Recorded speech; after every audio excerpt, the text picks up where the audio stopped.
दिखाना पड़ेगा क्योंकि कई बार अपने व्यूअर को कहते हैं कि ये तो झूठा नहीं लगाते हैं। नहीं अपना पति इसका इसमें व्यूअर को दिखाना पड़ता है क्योंकि ये दुनिया इसी है कि जब तक नहीं दिखा। ये देखो आप देख सकते हो, एक बार जूम करके दिखावांगे। अच्छा ये तो पूरी 7 फुट की है महाराज जी। ये देखो, पब्लिक मीडिया हरियाणा देखने वाले सभी दर्शकों का स्वागत है हमारे यूट्यूब चैनल पर। मैं मेनका देसवाल। आज हम पहुंचे हैं रिठाल गांव के अंदर, जो कि रोहतक क्षेत्र के अंदर पड़ता है, रोहतक क्षेत्र के अंतर्गत आता है। और हमारे सामने हमारे बड़े पूजनीय इतिहास गवाह है संतों का, सन्यासियों का। प्राचीन काल से ही हमारे समाज में बहुत अधिक महत्व है, बड़े माननीय है हमारे सदा से। इनके चरणों की धूल भी अगर प्राप्त हो जाए किसी इंसान को तो उसका जीवन धन्य हो जाता है, क्योंकि इनके त्याग और तप की ऐसी अनेकों कहानियां हैं जो शब्दों में बयान नहीं की जा सकती। आज ऐसे ही साधु वर्ग है हमारे समक्ष बैठा है। प्रणाम जी। जय श्री राम। हाँ जी, सीताराम आदेश सबको नमस्ते। अपना शुभ नाम महाराज जी? योगी बाबा चंचलनाथ। योगी। अच्छा ये एक थोड़ा क्वेश्चन पूछ लूं, क्योंकि देखो वैसे तो हमें हक नहीं है, लेकिन जो ये पत्रकारिता इसका तो एक रूल है कि सवाल तो पूछने।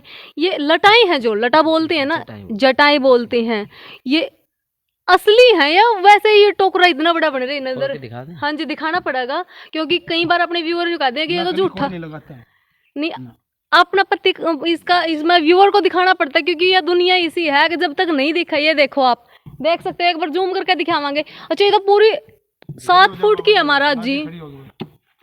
ये देखो, ये देखो आप, ये देखो जटाएं देखो, आप देख सकते हो। ये देखो आप, ये देखो जटाएं देखो, आप देख सकते हो 7 फुट की जटाएं हैं। योगी बाबा चंचलनाथ जी, जो कि वेस्ट बंगाल से आए हैं और फिलहाल जो हरियाणा की हरी भूमि है, ये कह लीजिए कि जो भगवान की भूमि है हरियाणा, वहां पे वास है फिलहाल। यहीं के जो तपोभूमि है इसी को बना लिया है, कर्म भूमि भी इसी को बना लिया है। आप देख सकते हो 7 फुट की जटाएं हैं। और आज यहाँ आने का भी एक खास मकसद है। हमारे बड़े माननीय आदर मान योग्य हमारे छोटे देवर जी हैं, यहाँ पे उन्होंने एक फैक्ट्री लगाई है अपने चरण इस भूमि पर रखने के लिए, ताकि आगे जो तरक्की हो इनकी, जो भी ये इंडस्ट्री ये खड़ी कर रहे हैं, फैक्ट्री खड़ी कर रहे हैं, आशीर्वाद देने के लिए आज आए हैं। महाराज जी को हमने कष्ट तो बहुत दे दिया है, देखो खड़े हुए हैं अभी तो अपनी जटाएं इतनी लंबी हैं कि उनको बांधने में भी आप देख सकते हो कितना समय लग जाता है। बाकी महाराज जी से और भी जानकारी लेंगे कि इतनी बड़ी जटाएं इतनी लंबी है। वैसे तो साधु जीवन का ये एक अभिन्न अंग है। जटाएं, धूल, तपस्या और ध्यान, ये सारी चीजें एक साधु के जीवन का अभिन्न अंग है। महाराज जी आप इनको धोते हो या वैसे ही? नहीं, इनको धोया जाता है, वॉश करते हैं इनको महीने में एक बार, पूर्णिमा या अमावस्या को। 1-2 भगत लगता है शिष्य से साथ में, तब धोते हैं, भस्म चढ़ाते हैं। भस्म चढ़ाते जी। अच्छा माँ रबर के जे 10-15 दिन ना सिर दो है ना, तो योग साधना है, साधना से, और कंघी नहीं करना, तेल वोल कुछ नहीं लगाना।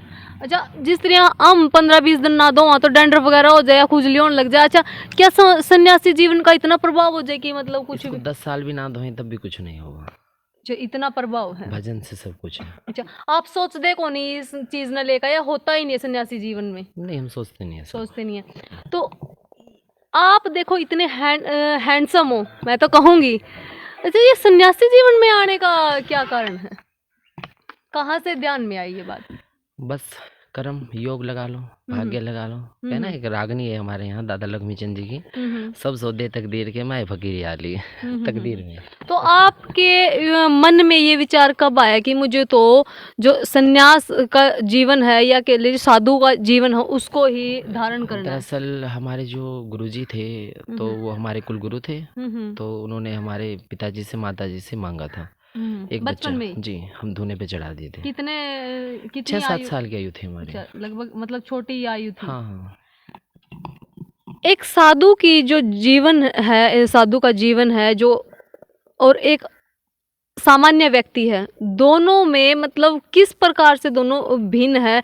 क्या एक मतलब आप सामान्य जीवन में रह के ऐसा साधु वाला जीवन नहीं? नहीं, उसमें तो वही आशा तृष्णा मोह माया काम क्रोध मत लोभ मोह अहंकार सबको तजना है।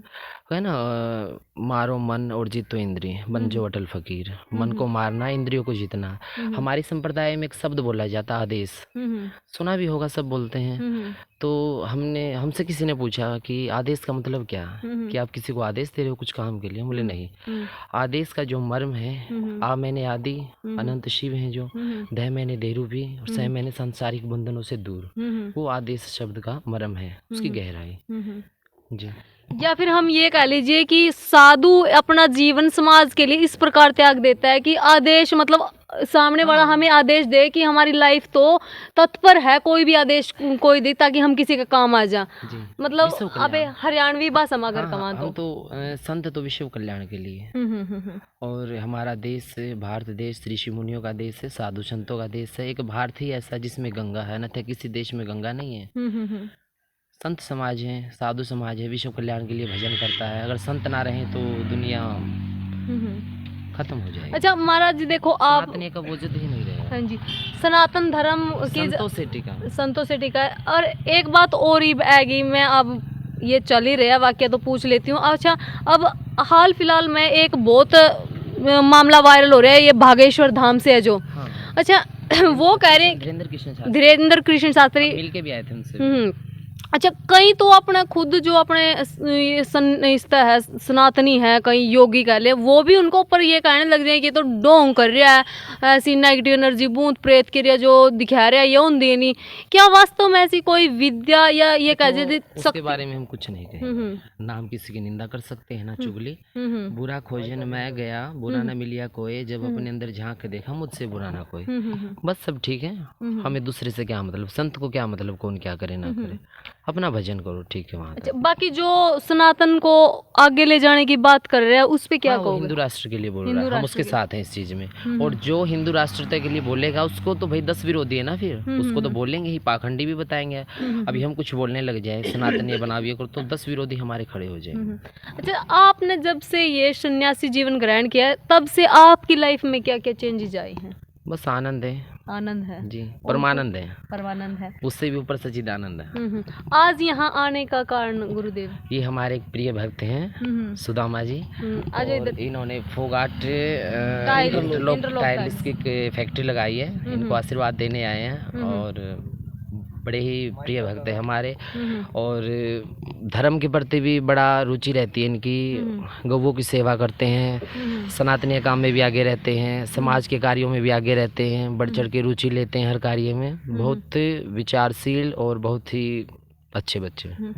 देखो, आपको जो फोगाट इंटरलॉक टाइल्स है वो तो हम दिखाएंगे, फैक्ट्री को पूरा दिखाएंगे घूम के, लेकिन उससे पहले हम जो हमारे महाराज जी उनसे पूरा परिचय करवाएंगे और पूरे आज तो कसर नहीं छोड़ेंगे, मतलब सारे सवाल पूछने। आप बंगाल में थे, वहां से हरियाणा आने का क्या आपका मन में आई? योग लेके जाता, जहाँ दाने पे नाम लिख दिया वहाँ जाना पड़ेगा। जी। अच्छा, दोनों जगह की लाइफ में क्या ये बंगाल के बारे में एक चीज काफी फेमस है, वहाँ काला जादू है। जी, रियल है सब। क्या ये सच है? सत्य है। क्या ऐसा जादू वास्तव में हुआ है या फिर ये बहम? नहीं, सत्य सब, असत्य कुछ भी नहीं है। यानी कि बीज गोना मेट नहीं होता, अगर वो सब खत्म हो जाएगी सृष्टि खत्म हो जाएगी।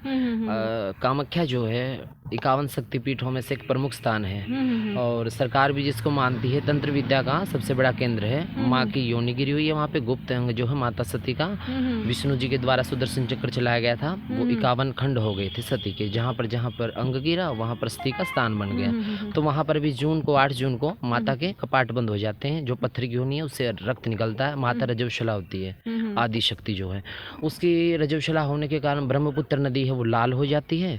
3 दिन के बाद वो कपाट खोले जाते हैं, वहाँ से एक वस्त्र उठाया जाता है सफेद कलर का, जो ये बांधा हुआ ना हमने, तो ये ब्लड से लाल हो जाता है। अच्छा, और कई ये कहते हैं, देखो हम पूछना चाहते लेकिन पत्रकारिता इस लाइन में पूछना, अगर ये तो डोंग ऐसा कोई साइंटिफिक ऐसा लो पावागा कि वहाँ से ऐसा कोई केमिकल निकलता होगा? अगर ऐसा कुछ है तो उसको छोड़ो, जगन्नाथपुरी चले जाओ ना, जाके देख लो मंदिर की जो ध्वजा है, जिधर से हवा है अगर पूर्व से, तो पूर्व में ही ध्वजा लहराती है, तो वो विपरीत क्यों नहीं लहराती? 7 हंडी चढ़ाई जाती है भोजन की, पूरे भारत की सबसे बड़ी रसोई है जगन्नाथपुरी में। तो सबसे पहले ऊपर वाली हंडी का भोजन पकता है, सबसे बाद में नीचे वाले का, जाके देख लो कोई भी। प्रत्यक्ष को प्रमाण की जरूरत नहीं है। तो कहीं ना कहीं मतलब हमारे देश में ये कह लीजिए कि कोई जहाज नहीं जा सकता, मंदिर पे कोई पक्षी नहीं बैठ सकता, और सबसे बड़ी बात यह है मंदिर की परछाई नहीं आती। पूरी सृष्टि ऑल वर्ल्ड के अंदर ऐसी कोई भी चीज नहीं है, पत्ते से लेके कीड़ी कंद से लेके हाथी तक, जिसकी परछाई